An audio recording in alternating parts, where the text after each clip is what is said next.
Why do we go through difficulties? Why does life feel heavy, full of trials, and sometimes unfair? This is a question as old as humanity itself.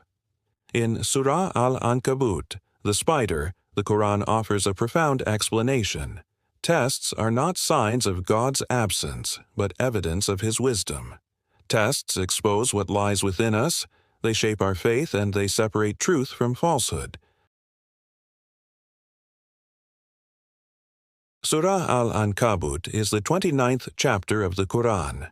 It begins with a powerful statement. Do people think that they will be left to say, "We believe," and they will not be tested?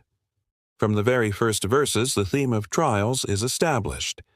Faith is not just a word, it is a commitment proven through resilience. The surah addresses early Muslims who faced persecution in Mecca. They were insulted, threatened, even tortured for their belief in one God. In this context, the chapter reminds them, and us, that hardship is not random. It is part of the divine plan to purify, strengthen, and elevate believers.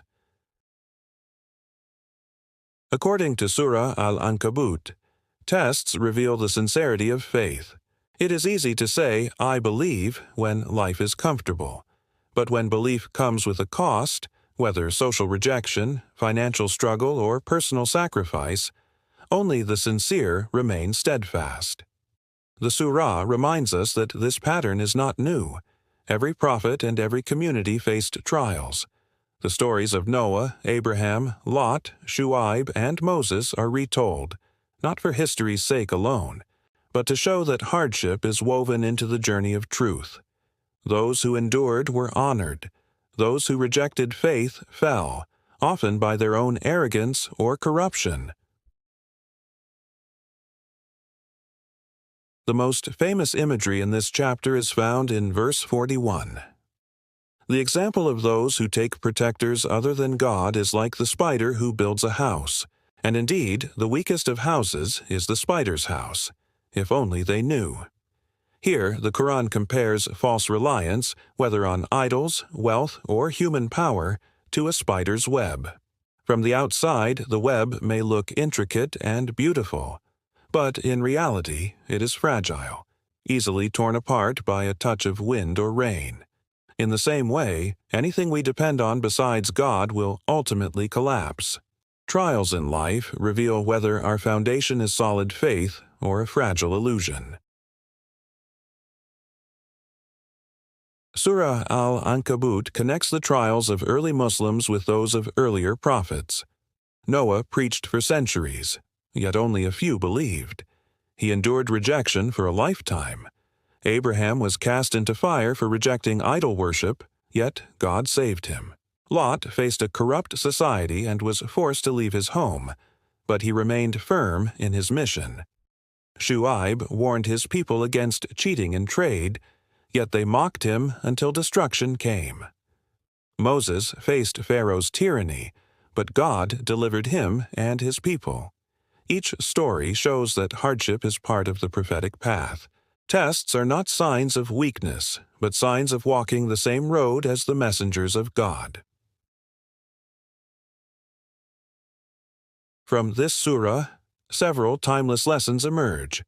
Tests distinguish sincerity. Words are easy, but endurance proves faith. Trials separate those who follow faith for convenience from those who hold it with conviction. Tests purify and strengthen. Hardship builds resilience, empathy, and perspective. Without challenge, we cannot grow spiritually. Tests reveal our reliance. Do we trust in God or in temporary supports, like wealth, status, or human approval? The spider's web reminds us that false supports collapse under pressure. Tests are universal. From prophets to ordinary believers, no one escapes trials. What differs is how we respond. Modern life is filled with its own kinds of tests. Some people face direct persecution for their faith.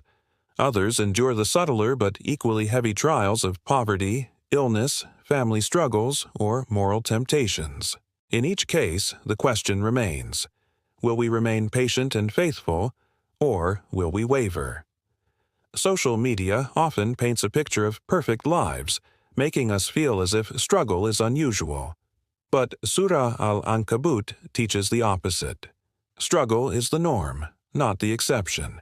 What defines us is not whether we suffer, but how we respond.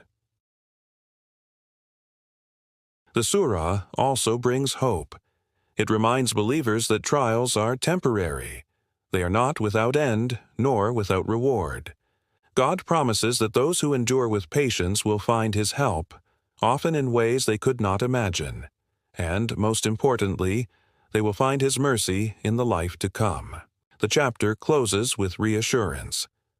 As for those who strive in our cause, we will surely guide them to our paths, and indeed, God is with the doers of good. This promise transforms the meaning of hardship.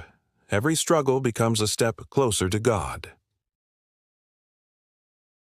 Surah Al-Ankabut, the spider, addresses one of life's deepest questions. Why do we suffer trials? The answer is both sobering and uplifting. Tests expose truth, shape character, and bring us closer to God. They remind us not to place our trust in fragile webs, but in the one whose support never breaks. In the end, the message is clear. Life's tests are not signs of divine neglect, but invitations to faith, patience, and resilience. The weak house of the spider collapses, but the house built on faith stands firm, unshaken by the storms of this world.